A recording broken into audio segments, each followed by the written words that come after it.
Real Madrid have just defeated Mallorca 2-1 at the Santiago Bernabeu in match week 3 of La Liga, securing 3 very important points right before the international break. Madrid currently sit on 9 points out of a possible 9. Barca have 6, but of course Barca have a game in hand that they'll play tomorrow. And this game, obviously a hate watch for every Barca fan watching, including obviously myself because I'm a Barca fan. And this is a hate watch that, it's annoying because I had hope, but hope can be so great but also so terrible, because hope actually made me believe that Mallorca could somehow win this game when they were up 1-0 in the first half. But then the hope just, like, when the hope went away, it really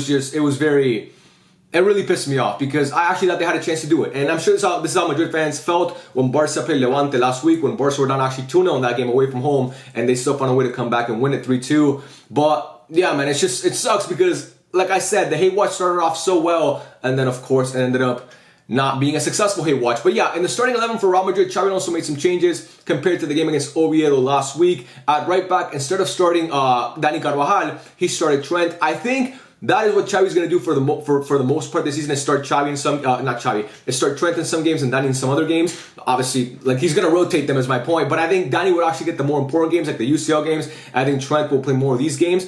It's funny because Dani Carvajal was injured all of last season, of course, but he was coming off his best year. And when Trent signed for Madrid, I completely forgot that Dani still played for Madrid, because when a player is hurt for so long, you kind of forget they're a part of the team. But people were just kind of penciling in, when they were talking about Madrid's best 11 going into this year, they were just penciling in Trent, who I actually think was pretty good today. I'm not trying to say this to shit on Trent, but I think people forgot how good Dani Carvajal was. But yeah, man, today, like I said, Xavi Alonso went with Trent instead of Dani Carvajal, and I actually thought, like I said, Trent played fairly well. The other change was on the left wing. Against Oviedo, Xavi Alonso decided to start Rodrigo, but today he brought Vinicius Jr. back into the starting lineup. And I think that's what Xavi Alonso was looking for out of Vini.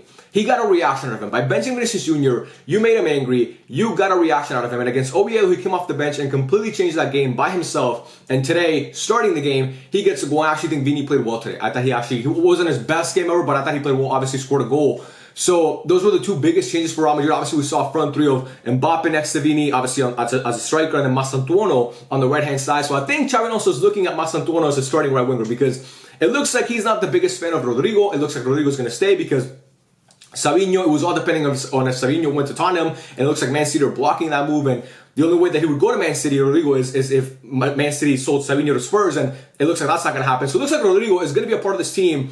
I don't see him getting many starts over Mastantuono. I don't think Franco had his best game today, but I think overall, I honestly believe his ceiling might be higher than Rodrigo's, and he's very young, so you want to give him that playing time. But I don't know. We'll see what happens with Rodrigo, what the situation is for the whole year, because it looks like he's going to officially stay this season. The transfer window ends in like a day or something, so I don't think he's going to leave. But yeah, we saw Mastantuono get the start at right wing. The midfield was obviously Tchouaméni, Arda Güler, and Federico Valverde, the same midfield they've had for the past 2 games. And the back line, apart from the right back position, was basically untouched. We saw Militao, and then we saw Dean, and then we saw at left back Alvaro Carreras. In that first half, I actually think Madrid started off the game playing fairly well. They had that 1 offside goal. They had 3 offside goals in total today, or 3 goals that were overruled by VAR. But the first goal that they had that was overruled was, of course, offside by Mbappe. A great ball from Vini. That touch from Mbappe to bring it down was great. A great finish as well, but obviously he was offside. But Madrid started off the game playing fairly well, in my opinion, creating that chance. But it wasn't really a chance because it's offside. But they had that moment where they thought they scored a goal. But then out of nowhere, Muriqi, who, he scored against Madrid in the season opener last year when Madrid tied that game 1-1, and today he scores again. I don't know. Look, it's weird because I see the frame, and I see like 4 Madrid players surrounding Muriqi, because he's obviously the biggest aerial threat for the team. But I don't know whose man it is. So I think it's Militao maybe. Once I rewatched it, I think it's Militao who loses his man, because I don't think he was marking anybody when I saw the frame. It looks like he was just marking the air. But again, I don't know whose man he was, because he had like 4 Madrid players around him. So anyway, the point is, they didn't cover him well enough in the box, and Muriqi doesn't even hit it with his head, by the way. It hits like every part of him besides his head. It hits like his neck or his shoulder or something. Point is, it ends up going to the back of the net, and at that point, Mallorca were up 1-0. And like I said, bro, I along with, I think, every Barca fan on the planet, had hoped that Muriqi's goal was going to be the winner. I think Mallorca, I was proud of them, bro, because they actually came out to play. They were not just sitting behind the ball. And look, in that first half, Pablo Torre played actually really well. I've always been a big fan of Pablo Torre when he was at Barca, of course, last year. I thought when he played, he looked really, really good. I was very impressed by Pablo Torre when he played for Barca, and I didn't want to see Barca let him go. And to see him today, he was kind of running that game for parts in that first half. He was playing as the best midfielder on the pitch at times in that first half because he was like everything was going through him, and I actually thought he looked really, really good. So I'm kind of disappointed that he's not a Barca player anymore, especially now with the talks about Fermin leaving. I wouldn't want Fermin to leave anyway, but I feel a lot more comfortable if Fermin left. If they had Pablo Torres still on the team, because I think he's a great player. But anyway, like I said, Mallorca in that first half were playing well. Madrid were creating some chances. I mean, they had a couple chances after Muriqi scored that goal, but they couldn't really get a goal. And then they got their goal. They got a really, really nice goal. Alvaro Carrera sends in a cross. Dean Huijsens at the back post. He heads into the center by the penalty spot. And then Arda Güler is there to put it away with his head, of course. A very, very nice goal. That ball from Alvaro Carrera is great. And then Dean Huijsens, the way that he leaps over the attacker, I think it was. I mean, he obviously had the height advantage, but still, he gets the ball to the center of the box, and then Arda Güler is right there to tuck it away, and that made the game 1-1. Alvaro Carreras, actually, we'll talk about him after I talk about the goal because I want to talk about Alvaro Carreras because he really, really impressed me today. But the next goal happened literally like what, 2 minutes later. Madrid just completely turned around the game like that. Vinicius Jr.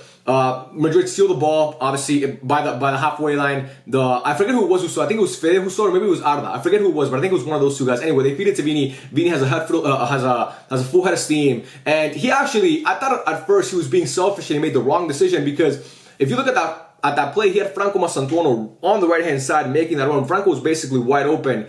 So, at first I thought Vini was just being selfish, but, Vini ends up scoring the goal. He just cuts back out on his left foot, which is his weaker foot, of course, because he had it on his right foot, and then he cuts out to his left foot and shoots it to the far post. So it was a really, really nice finish. Leo Roman can't do anything about that, and at that point it was 2-1 from Real Madrid, and that was, that was it. Those were all the goals that were scored in the game. They were all scored in that first half. Again, Mallorca couldn't hold the lead for what? What was it like?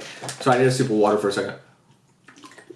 Thanks for waiting. But anyway, Mallorca couldn't even hold the lead for what was it like? I think that was like 20 minutes they held the lead, or maybe less than that. Maybe it was more. I'm just pulling that shit out of my ass. I really don't know how long they held the lead. But anyway, my point is they couldn't hold the lead for the whole half. And Mbappe also, by the way, had another, I'm looking at my notes here. He actually had, the second offside goal Mbappe had was a pass from Arda Güler. Mbappe wasn't behind. It was a great finish. He was clearly offside, but that goal was overruled, of course, by VAR, rightfully so, because Mbappe was offside. But Madrid had 2 overruled goals by offside in the first half, both by Kylian Mbappe, kind of reminiscent to that Clásico that happened in that same stadium back in October against Barca when he had, I don't know how many offsides in that first half. It must have been 5 or 6, it seemed like. Maybe it was less, but it seemed like it was a lot of them. So if anybody has the exact number, please let me know. But that was the first half. And then the second half, pretty early on, we saw this goal that I think stood at first. It was a comical goal from Real Madrid. It hits the keeper, it hits Leo Roman, and then it hits somebody's head, and then it just falls to the feet of Arda Güler. It all started with Masantuono, and then it ended up Arda ended up putting it away. And I thought Arda was going to have a brace at that point.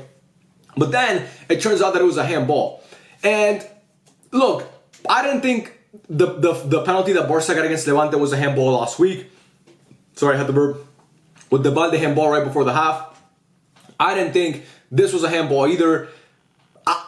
I think his hand is in a natural position. The same way I thought Balde's hand was in a natural position.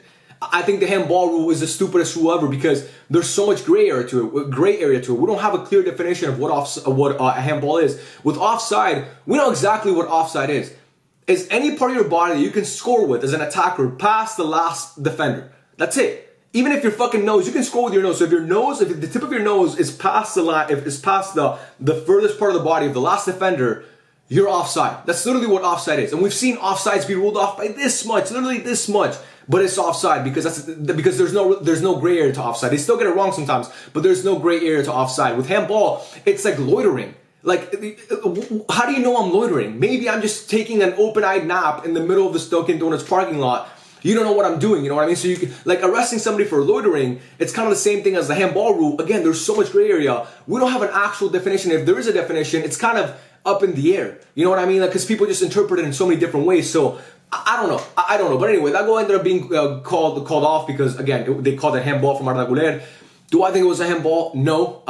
If it was a handball, I would obviously sit here and say it was a handball. I don't really give a fuck. I mean, people are going to say, oh, you're dick riding Madrid. I didn't think it was a handball. You want me to sit here and fucking lie to you, bro? Just because you want me to, you want me to be a good rival fan and just shit on everything they do? I didn't think it was a foul. I didn't think it was a handball. I'm going to say what I think. I didn't think it was a handball. But after that, I actually think Mallorca looked good, bro. They created a couple chances. Alvaro Carreras had an insane goal line clearance, literally a ridiculous goal line clearance. That ball, I forget who it was from Mallorca. He had just come onto the pitch, He shoots a volley, and there's no keeper. It's literally, it beat Courtois. It was done. If Alvaro Carreras is not there, we're talking about a 2-2 and Madrid possibly dropping points. And Alvaro Carreras, out of nowhere, bro, like not even out of nowhere, he just makes the run and he clears the ball. What a clearance from Alvaro Carreras, who today, man, he looked amazing. To me, they gave the man of the match, I believe, to Arda Güler. I think Arda at times in that first half, especially early before Madrid scored, he was very quiet and actually not very good. So I would not have given it to Arda Güler. I think it should have been Alvaro Carreras. I think he had a fantastic first half. I think he had a really, really good first half. The second half was not as good as the first, but actually I think he looked great still.